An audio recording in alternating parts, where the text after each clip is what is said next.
And welcome to another edition of Two Steps Ahead podcast, encouraging you to take your passion, make it happen, let yourself be great. I'm Son Edom. Coming up on the show today, we're going to talk about something that we basically, as a culture, as society, as people, really don't do anymore. We don't practice this. I don't think, understand anymore what gratitude is about, because you see, gratitude goes beyond just thank you and politeness, but true gratitude can change your attitude because it stops you from obsessing over what is missing and you start recognizing that which is meaningful. And so that's what we're going to be discussing is gratitude acting as a shield against entitlement. And don't we live in a world that is completely entitled? People that are constantly complaining. And they almost like they have that mindset. But we're going to change that. We're going to change that with gratitude because, again, gratitude changes your attitude. It forces you to stop obsessing over that what is missing and start recognizing that which is meaningful. So when we start talking about gratitude and that topic comes up, you might have your own definition, your own version, your own idea. But when it comes down to it, we have to strip away the superficial meaning, the superficial definition, because it's much deeper than just basic politeness. It's not just saying, hey, thanks or thank you. And most of the time we do that because we were taught at a young age. Someone gives you something, you say thank you. Someone does something for you, you say thank you, right? And typically, we're kind of taught that at a young age, either by our parents, maybe teachers, maybe your Sunday school teacher. You know, you could probably think back to when you were 4 or 5 years old. And so it's kind of instilled in us that we have some sort of response when somebody does something nice to us or gives us something. But real gratitude is deeply developed, and it's the ability to recognize goodness, to value it accurately, and to respond to it intentionally. So again, it's another character trait. It's another something that we have to work at. Sure, we're told at a young age, say thank you. That's polite. But we have to strip that away and get down to the nitty-gritty and recognize the goodness that was done behind that act. We have to value it accurately and respond to it intentionally. And so a couple things to keep in mind is that when you recognize there are good things, when you recognize that there are gifts and there are benefits in life, that is one distinct part. The other distinct part is recognizing that some of those good things come from sources outside of ourselves. So yeah, we can recognize there are good things in life. We get gifts from people, we get benefits in life. Some of it self-made, some of it coming from sources outside of ourselves. And then the second part is crucial because it introduces an element that our culture fights against, and that is humility. When you acknowledge that a benefit came from outside of yourself, and a lot of times it requires someone outside of ourselves to benefit us in a certain way, whether it's to hire us for a job, whether it's to mentor us, whatever it might be, somebody and something outside of ourselves has contributed to the success that we have today. But when we look at it and we're fighting against the narcissism and we're fighting against ourselves and we put that humility out there, and when you acknowledge that the benefit came from outside of yourself, it completely smashes the myth of a self-made individual. It forces us to slow down and realize a few things. I did not get here completely by myself. Somebody did help me along the way. Somebody prayed for me when I was struggling. Somebody opened the door that I could not open on my own. Somebody took the time to teach me, and somebody gave me grace when I absolutely did not deserve it. Did you catch that? So, gratitude, when you think about it, gratitude is the memory of grace. A grateful person can train themselves to remember what others naturally forgot. It's so easy to forget quiet moments of support that we've had through the years when we're riding high on the successes that we enjoy. But a grateful heart remembers the teacher who stayed late after class to explain a concept. They remember the parent or the mentor who sacrificed their own comfort and time so that a door could be open. They remember the friend who showed up at 2 a.m. when life was falling apart. They remember the second chances that were given after a massive failure. And they remember the hard lesson learned that failure taught us. Because a lot of times we do learn from failure. A lot of times we can learn more from failure than we do from our successes. We can remember that the most ordinary things like a roof over our head, clean water, a peaceful morning, these things aren't guaranteed. So, gratitude is what happens when your memory is strong, or your memory is even stronger than your entitlement. So, we've got two things going on. We've got entitlement, and we've got humility, and we've got gratitude. We got an understanding that, yes, there are good things out there, there are good people out there, there's benefits to life out there. And sometimes those good things happen outside of us. And we have to remember that. We did not get here completely by ourselves. Somebody gave us a helping hand along the way, gave us an opportunity, maybe the first job, maybe a first opportunity. We were struggling. Somebody lent a helping hand. You're knocking on the door of life, trying to get in to whatever it is that you're trying to get into. Finally, somebody opens the door, gives you a chance. Somebody took the time to teach you something, and that benefited you. And then, of course, you received grace when you didn't deserve it. So, gratitude is what happens when your memory is stronger than your entitlement, because gratitude is the memory of grace. When your memory of the grace you've received outpaces your belief that you are simply owed a perfect life, entitlement, that you are owed your entire disposition, that you are owed whatever it is, okay? So when your memory of grace that you receive, remember that, then gratitude, you'll see it play out. It goes head to head with entitlement. So when your memory of the grace you received outpaces your belief that you are simply owed a perfect life, this is where your disposition shifts. You will see the dynamic play out when gratitude goes head to head with entitlement. So, gratitude versus entitlement. If gratitude is the memory of grace, giving something that we didn't deserve, entitlement is the exact opposite. It's a toxic mindset. It shrinks your world. And the only thing that matters is you. There's a stark contrast between these two worldviews. Have you ever sat down and kind of thought about it? Thought about entitlement versus gratitude? Well, entitlement says, I deserve this. Gratitude says, I appreciate this. Entitlement demands, why is this not better?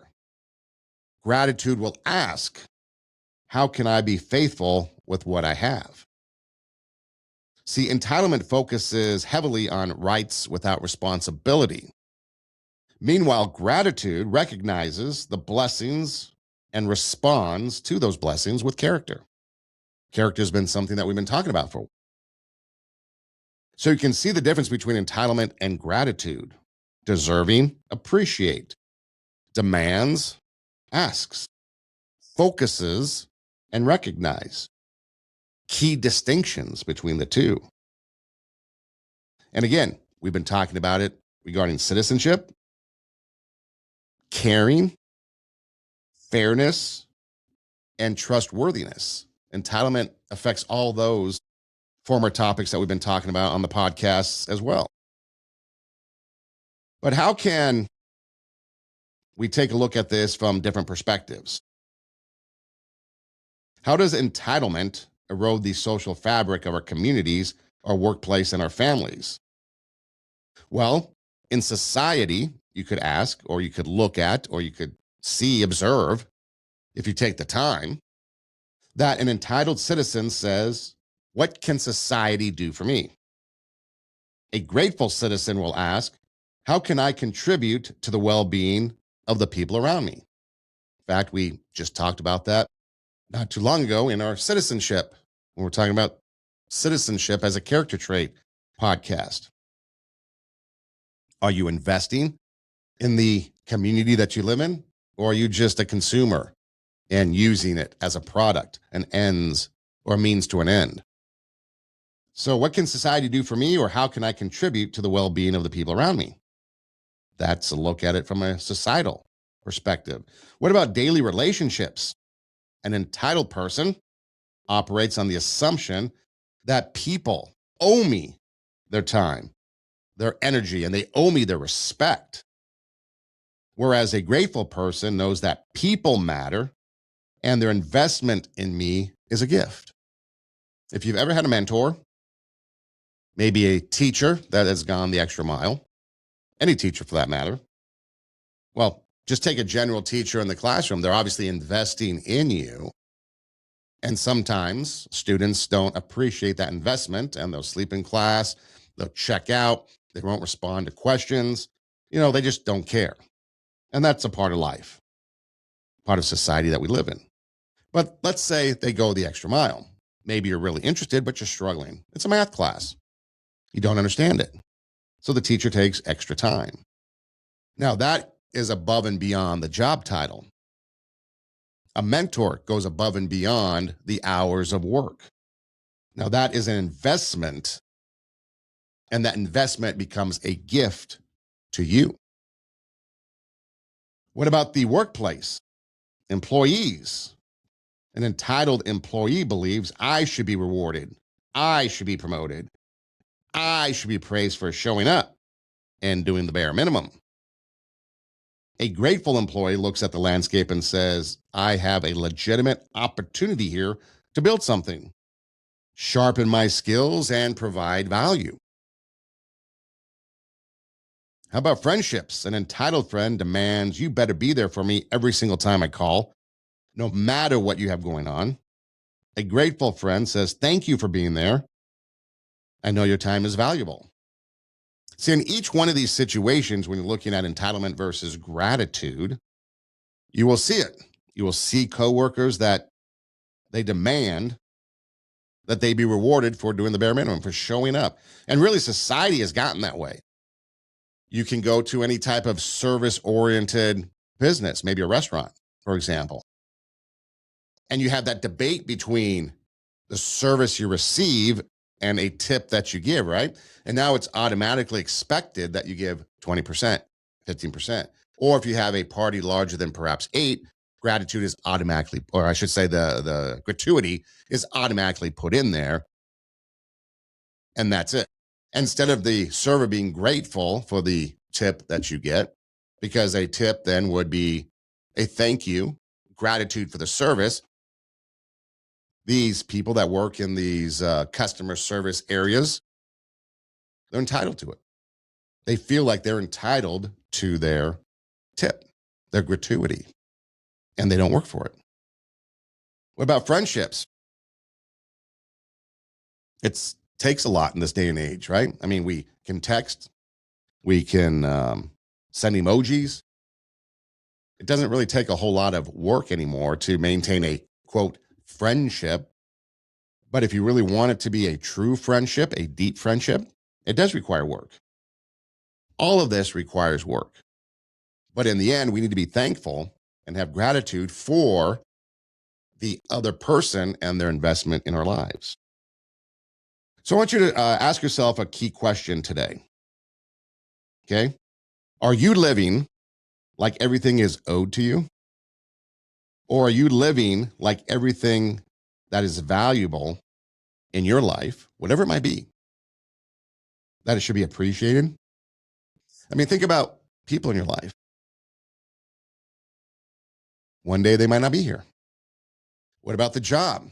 If you've worked in the radio business or if you know anybody in the radio business, layoffs, cuts. It's been a huge part of the radio business, especially if you've been a part of iHeartMedia, Clear Channel, whatever it was named at the time you were there. You've been laid off by them probably. You've been cut back. More responsibility has been given to you without greater pay. That's just a part of the business. But while you're there at the time, are you grateful for the job that you have? Did you have gratitude for working in that position while you were there? Or did you complain about it the whole time? So you never know what your situation is going to be like. Our health. Unfortunately, we all know people that one day they're fine. The next day, they're not fine. In the matter of a few hours, test results come back and life-changing diagnosis. So again, are you living like everything is owed to you? Or are you living like everything valuable should be appreciated, including the time we have here on earth? And I guess that's a question that you have to ask yourself. I guess one would call it a rhetorical question. You're really not going to give that answer out loud, but examine yourself. How about this deep thought? Entitlement makes massive blessings feel small. Gratitude makes ordinary things feel deeply meaningful. I cannot tell you, okay, let's take a contrast real quick at a couple things. You take a look at maybe country music, and a majority of the artists, especially the old artists, Alan Jackson, Reba McEntire, George Strait, and so on, and even the younger ones, the newer ones. And in my opinion, there is an underlying expression of gratitude by the artists to the fans. Okay. You see it a lot in interviews. If you still watch award shows, music award shows, the speeches they give are grateful. They're gratitude. They are thankful that the consumer of their music, their fans, listen. If you follow NASCAR for any reason, I'm not really a big NASCAR follower, but if you listen to the people, the drivers, they have a true sense of gratitude to the people that watch their sport, to their fans. Okay. Now let's contrast that with the WNBA, for example. That seems to be making some headlines now that they're back in season. And it's toxic. The players are toxic. The players are entitled. The players demand. They demand more money. They demand more recognition. They try to compare themselves to the NBA, even though the NBA subsidizes them, even though the WNBA doesn't play 82 games like the NBA. It's an off-season sport. Okay. And we're not going to argue about the WNBA or debate it, but if you look at it, it is truly a toxic situation. There is a difference.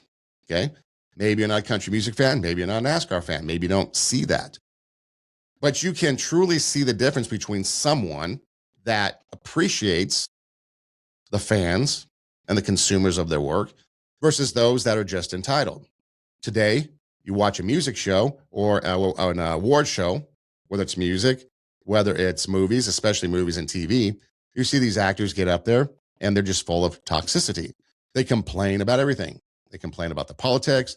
They complain about whatever is going on. They might say thank you to this director and thank you to that person, probably because they have to in order to get hired again. So basically they're ass kissing. But is there any true gratitude behind it? Now, it's been a minute since I've seen any type of award show because it's a complete waste of time. Plus, in my opinion, the work that's being put out there, the movies and so forth, is crap. So I'm not going to waste my time. Listen to people bitch and moan and complain. The toxicity and the entitlement on steroids. But if you go back to 1970, for example, and for a lot of people, this might be before you were born, but John Wayne, he won an Oscar for the movie True Grit. And I want you to take a listen to his acceptance speech and how it is from a true Hollywood legend, and then compare it to the experience that you've seen today in people that are on these award shows and in interviews and talking about their fans and talking about what's going on, how they got there, and especially what people talk about on social media. Listen to the difference. If I'd have known that, I'd have put that patch on 35 years earlier. Ladies and gentlemen, I'm no stranger to this podium. I've come up here and picked up these beautiful golden men before, but always for friends.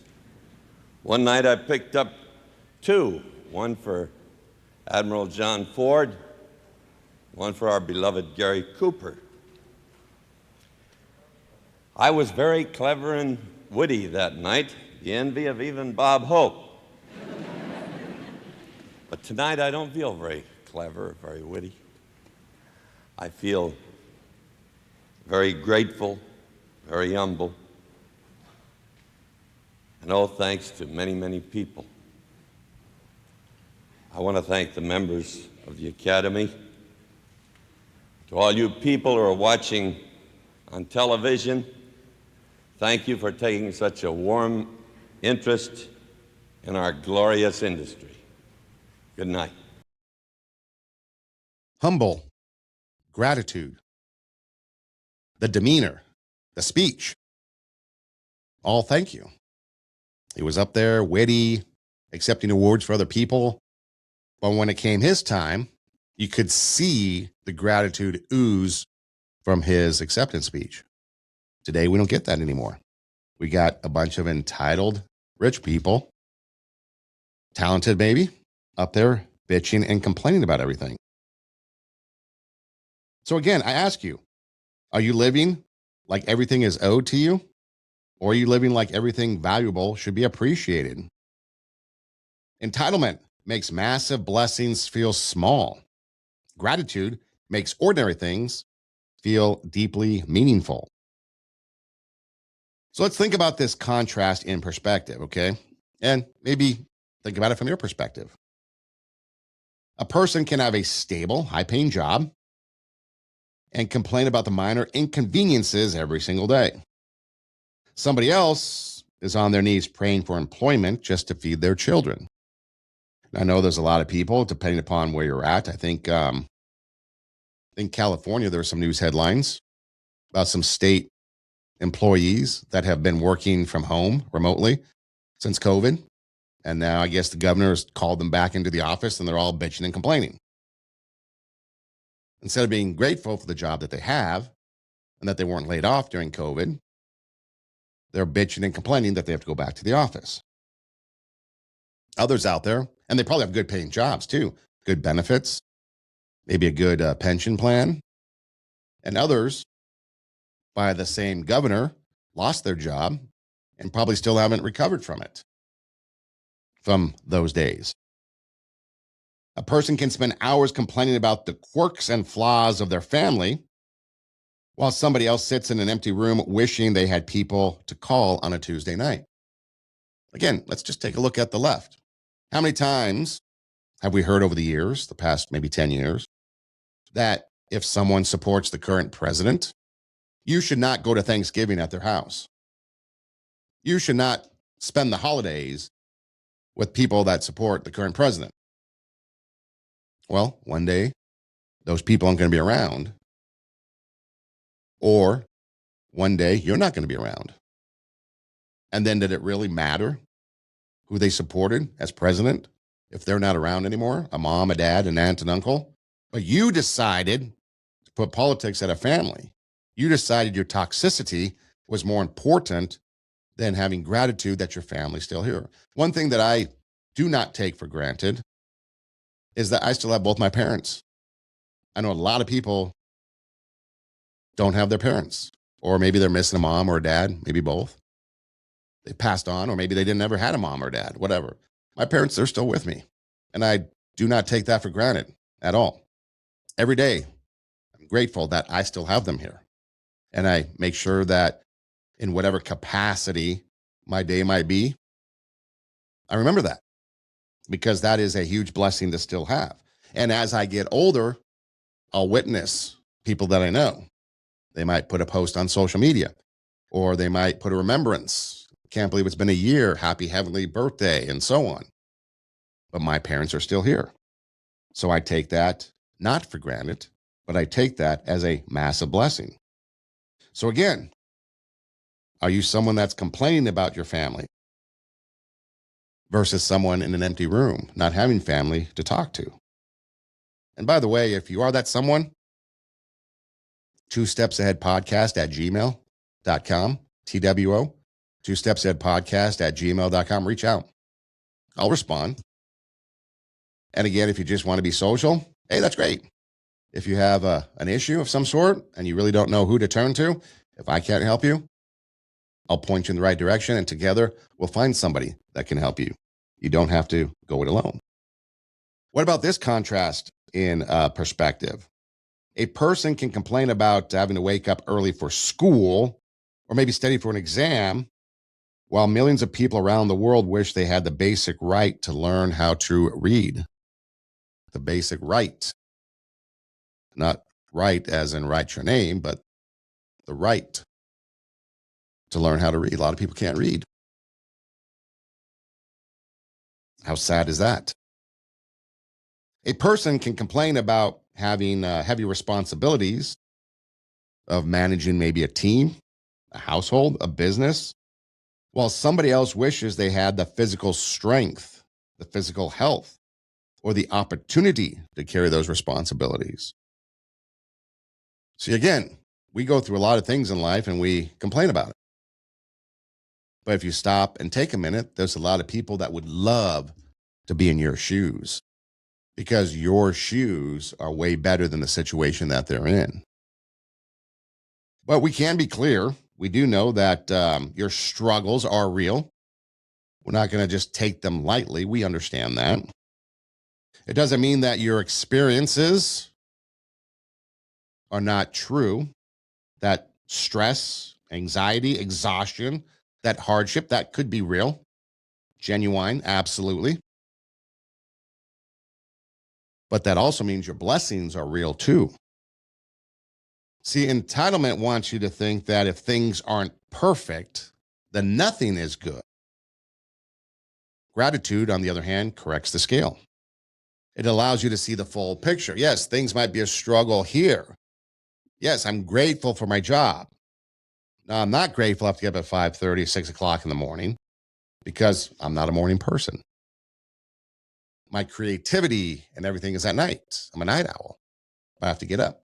Yes, I'm grateful I have a job. I'm not grateful I have to sit in traffic to get there. And we all know if you have to sit in traffic, that is a real struggle. So there are both ends of the spectrum. The pendulum swings both ways. But if you look at the great big picture, your gratitude should outweigh the other things. Blessed you have a job. Blessed you have a car to get to that job. Blessed you have coworkers that are decent to work with, and so on. So yes, the struggle is real, but so are the blessings. So what is the problem with constant complaining? You might ask yourself. Well, first of all, complaining is easy. I think it's ingrained in us. People complain all the time. We witness it at a young age. We experience it. It takes absolutely zero talent to complain. It takes zero discipline to complain. And really, zero effort to complain. So, yeah, we complain. Why is that? Well, probably because the brain is wired to be negative these days. We have negative biases towards everything. Our minds will naturally notice problems, naturally notice threats, defects. And part of that too is because there is a, survival mechanism in us. You think about people jump out and scare you, right? And you flinch. And they say, I scared you, I scared. Well, yes and no. Because it was our fight or flight system that kicked in to keep us alive. You're driving in the car and you see another car coming at you, you're going to swerve or something takes over. You're like, I don't know, I just reacted, right? You have that, I just reacted. That's your body naturally taking over because it wants to survive. So, yes, there is that component to it. But in society today, when everybody complains about everything, I mean, just look at the headlines. People complain about everything the government has to do, everything the president has to do.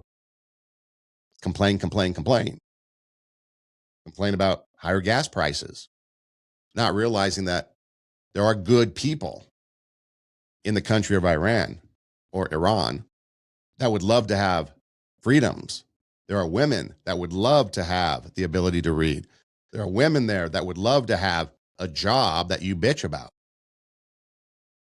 Have the freedoms to drive a car, to go out in public without a male escort. So yeah, paying 50 cents more a gallon, I can be grateful that I have the freedoms to do what I want to do. Maybe I have to cut down a little bit on my driving, or maybe I have to cut back on going to my Starbucks, or cut back on whatever indulgence to pay for that extra 50 cents a gallon. But at least I'm free. My blessings outweigh that 50 cents. So yeah, but we complain about it because our minds naturally go there. It takes effort to focus on the positive because we naturally focus on the negative. How many brides? I don't know about you, but one time in my life, I was doing a lot of weddings as a DJ.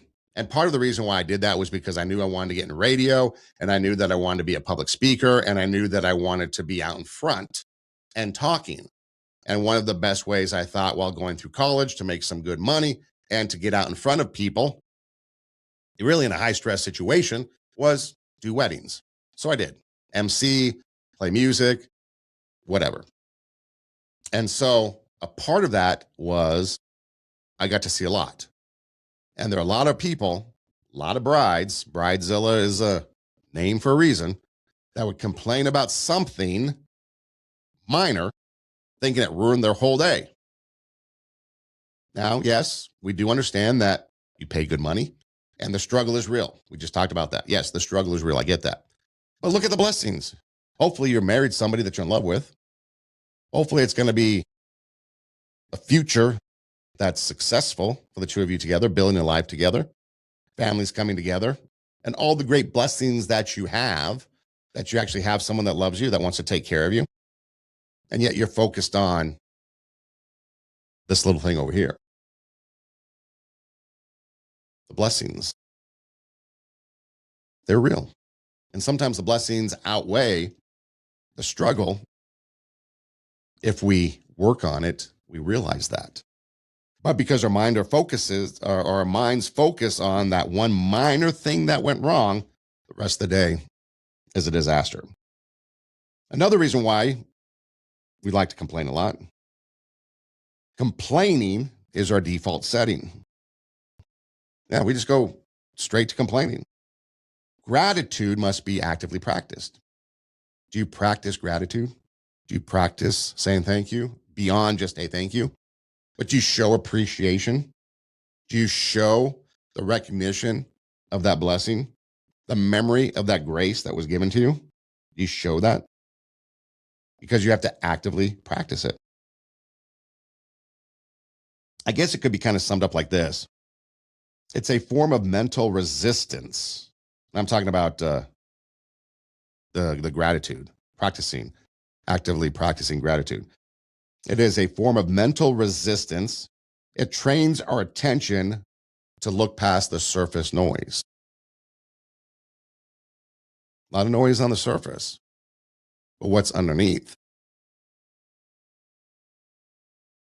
According to Harvard Health, they published numerous summaries of research noting that gratitude is consistently associated with helping people experience more positive emotions, deeply enjoying good experiences, and deal effectively with adversity and build remarkably stronger relationships, according to the Harvard Health.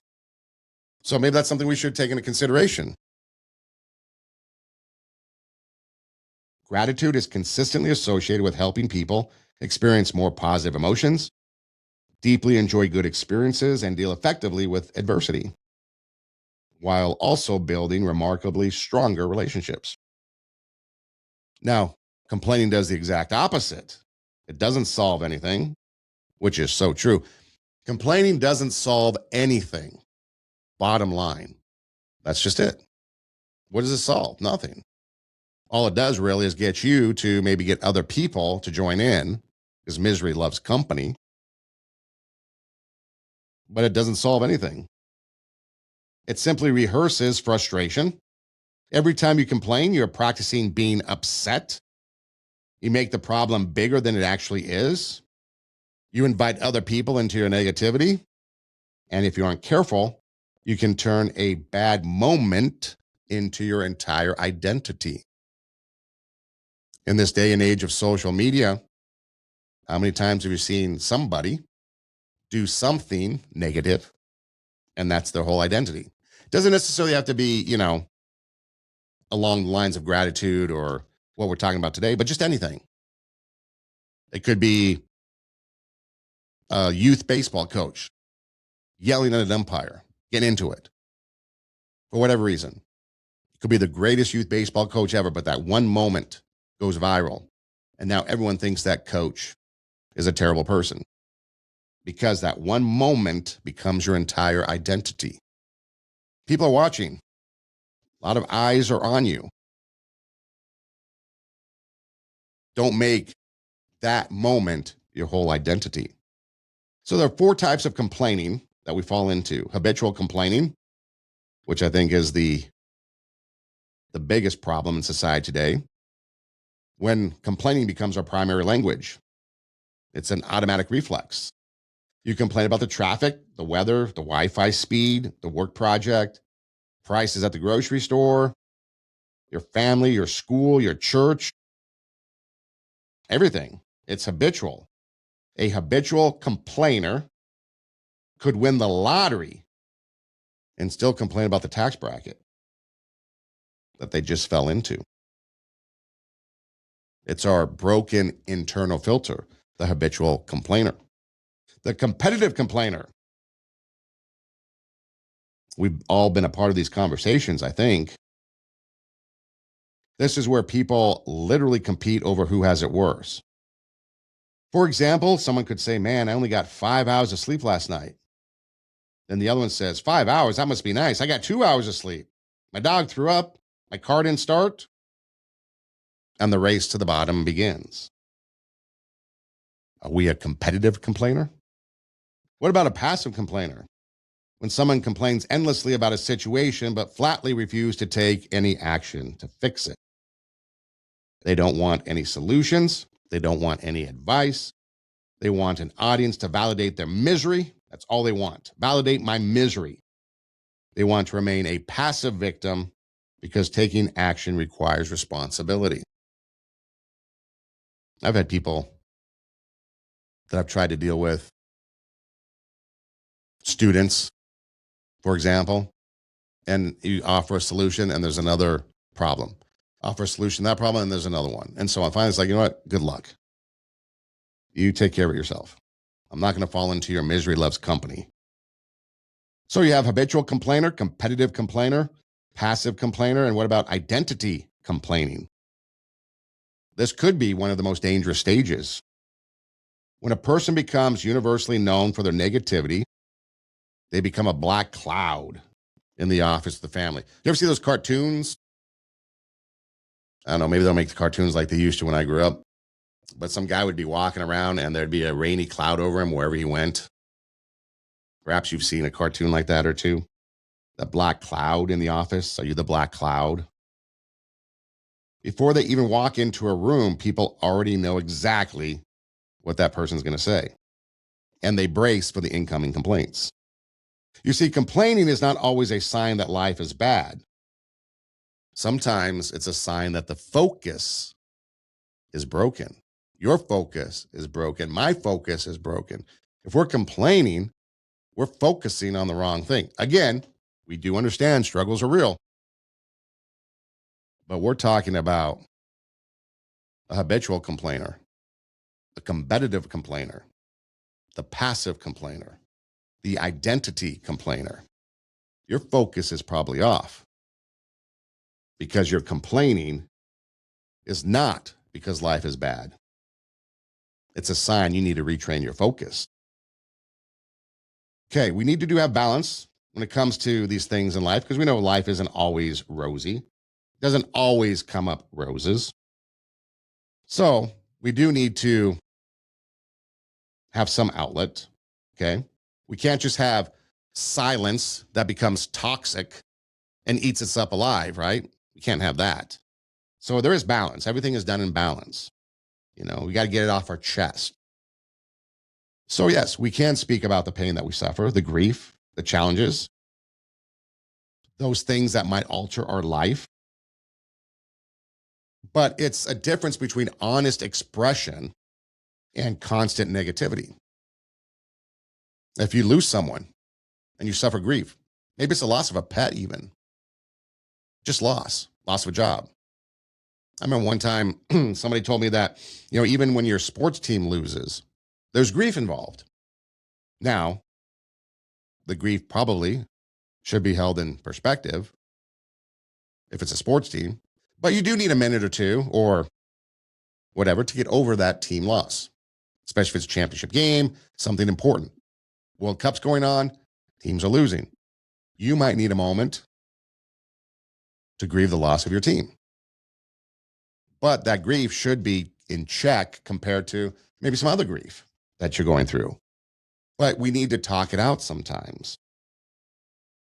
And that's why you have sports talk radio, for example. That's why you have happy hour. Get some of those things off your chest. So yes, there is honest expression. Honest expression says, I am struggling right now. I'm overwhelmed. I need some help or maybe a listening ear. But the constant negativity, the complaining, says, I'm unhappy with everything. Nothing ever works. I want everyone else to wallow in the mire with me. The difference is honest expression is constructive. It opens the door to community, to vulnerability, and ultimately healing. Complaining just becomes destructive. It isolates you and just takes you into deeper bitterness. We can be content and have contentment and not have complacency. Because you see, when we talk about some of this, one of the biggest pushbacks you get is contentment. Okay, this idea of contentment. And contentment is something I think is highly misunderstood in our fast-paced, high-achieving culture. People think that if you're content, it means you've stopped growing. If you're content, you've given up your dreams, right? And you've accepted the life of mediocrity, but that's not the case. Contentment is not complacency. We're always talking about raising the standard. Strive for a better life. Be a better version of you. Contentment can be a part of that as you strive for that. Contentment does not mean you lack ambition. Your ambition is no longer controlled by envy.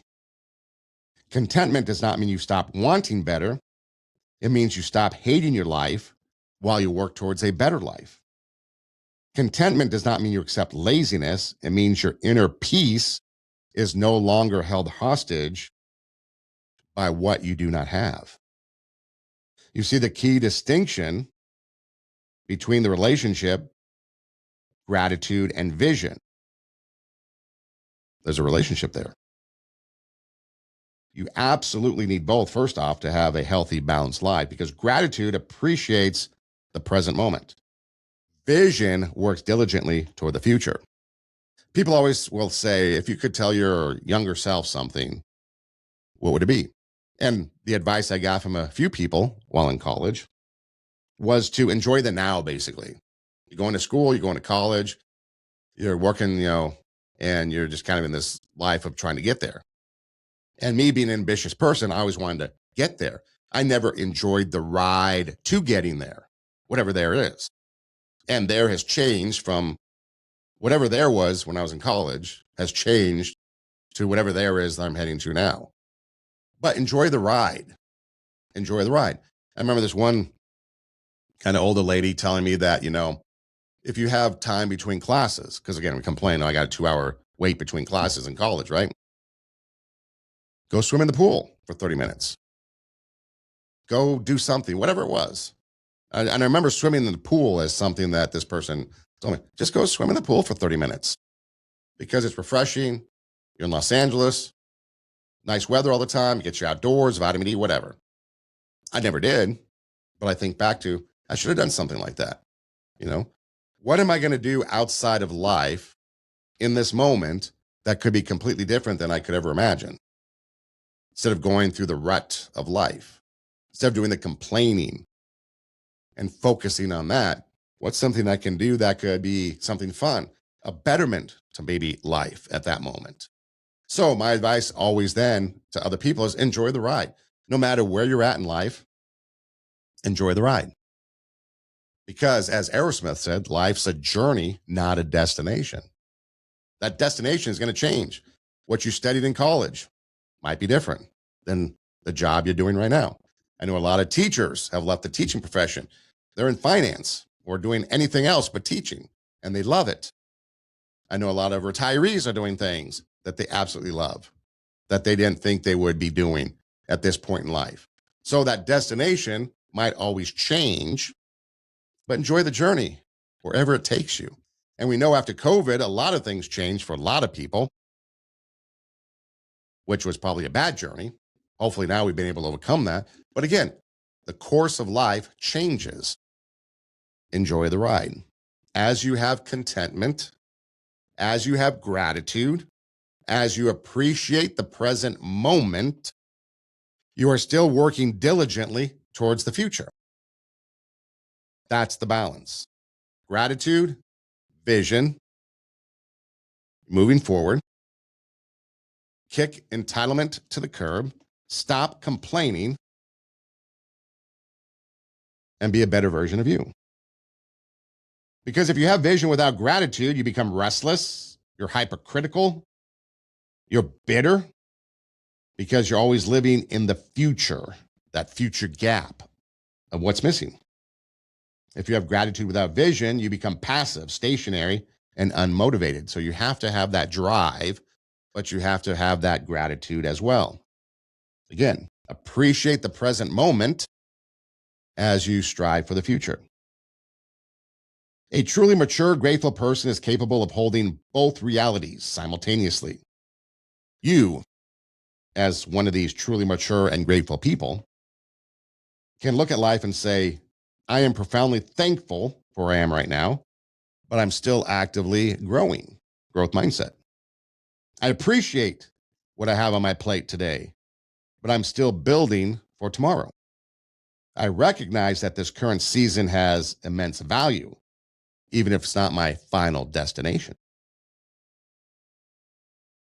There is a brilliant ancient perspective from the biblical text, Philippians 4:11-13, where the Apostle Paul writes that he has learned to be content in whatever circumstances he finds himself, whether he is well fed or hungry, living in plenty or in want. And the key word is learn. He has learned to be content in whatever circumstances he finds himself, whether he is well fed or hungry, living in plenty or in want. And that word is learned. Contentment is not automatic for anybody, not even for Paul. It isn't automatic for you. It's not automatic for me. It's not a personality trait we are born with, even. It's a developed capacity built through maturity. It's built through maturity, perspective, faith, emotional discipline, and internal or intentional gratitude. Contentment is not the absence of goals, it's the presence of peace while pursuing them. Did you catch that? Contentment is not the absence of goals, it's the presence of peace while pursuing them.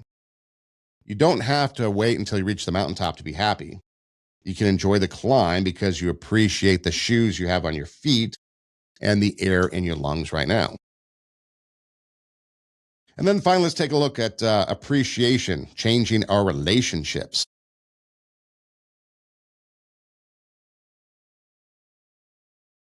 Actually, you know what? Let's go something a little bit more. Our mindset. We like to focus on the mindset here. So let's finish up with how gratitude improves our mindset. Okay. So a grateful mindset changes the internal narrative. It allows you to look at a complicated life and say, I have real problems, but I also have undeniable blessings. I have deep pain right now, but I still believe I have purpose. I'm dealing with serious setback, but I have also gained invaluable lessons. I have significant needs, but I also have access to incredible resources. And I have not arrived at my destination yet, but I've certainly not been abandoned. So, research summaries from UCLA Health have heavily emphasized if you regularly practice gratitude, you can profoundly support overall mental health. It acts like a natural buffer, aiding in stress reduction, lowering levels of anxiety, improving sleep quality, and vastly strengthening our capacity for emotional regulation. So let's quickly break down 5 specific ways gratitude rewires your mindset. Gratitude shifts your focus. It forces your brain out of the default negative bias. You stop staring exclusively at what is broken, what is missing, or what is unfair, and you begin to notice what is still beautiful, functional, and good. Gratitude radically reduces comparison. Comparison is the absolute thief of joy. Comparison looks around and says, why do they have what I don't have? Why is their life easier? Gratitude looks at your own life and says, what unique gifts I have been given, and how can I steward them or take care of them well? Gratitude builds true resilience. A grateful person doesn't deny that they're in a valley, they've got troubles. Instead, they look back at their history and remember that they survived dark valleys before, that your survival rate is currently 100%. Gratitude creates deep humility. It keeps your ego in check, just like we heard from John Wayne earlier. It constantly reminds you that you are a recipient of help, grace, timing, opportunity, forgiveness, and community support. It stops you from becoming arrogant. Gratitude increases sustainable joy. Joy is not a product of pristine circumstances. Joy is a byproduct of appreciation. Your joy grows when your appreciation becomes demonstrably stronger than your complaints. Your attitude will always follow your attention. If you keep looking for what is wrong, your spirit will stay irritated. If you practice noticing what is good, your mindset begins to change. And just because you have gratitude, it doesn't mean you're in denial over anything, but it's something you have to practice. You have to practice gratitude. So as you go through life, as we wrap things up here, look at yourself. What do you see? Are you living like everything is owed to you? Or are you living like everything valuable should be appreciated? If you have an entitlement mindset, those massive blessings that you have, they feel so small to you. You probably don't even care about them. But if you have a grateful heart, the ordinary things in life are deeply meaningful. And again, you can have gratitude in the present moment.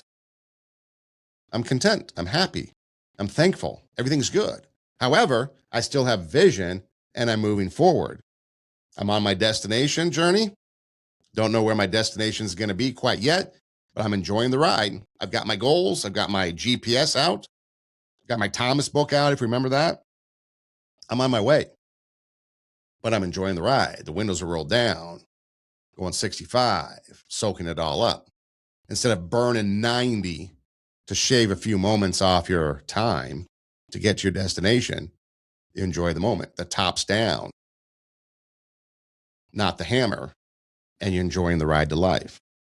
This is Two Steps Ed podcast, encouraging you to take your passion, make it happen, let yourself be great. Check out our website, radiowarp.com. That's radio, W-A-R-P, radiowarp.com. You can click on the Two Steps Ed podcast logo. Our past shows pop up there in video form. There's also a green banner that goes across the page. You click on that. It'll take you to our audio hosted site on Podbean, and you can download the audio episodes and take them with you on the go. You can listen pretty much anywhere you listen to podcasts, Spotify, Pandora, Apple Podcasts, iHeartMedia. You can do an internet search, TWO, Two Steps Ahead Podcast, and we pop up. Hey Siri, hey Google, hey Alexa, play TWO, Two Steps Ahead Podcast, and the show pops up. Reach out, email, TWO, Two Steps Ahead Podcast at gmail.com. And on our social media, we're pretty much easy to find because we're everywhere. You can also do an Instagram or direct message of on social media to me if the email doesn't work for you. And again, reach out. If you're going through something and you're sitting home on a Tuesday night, send an email. It could be a friendly correspondence, or if there's something serious going on in your life that you need help with. If I can't help you, I'll definitely find someone and connect you and walk that journey with you. But what are you working on? Are you constantly complaining?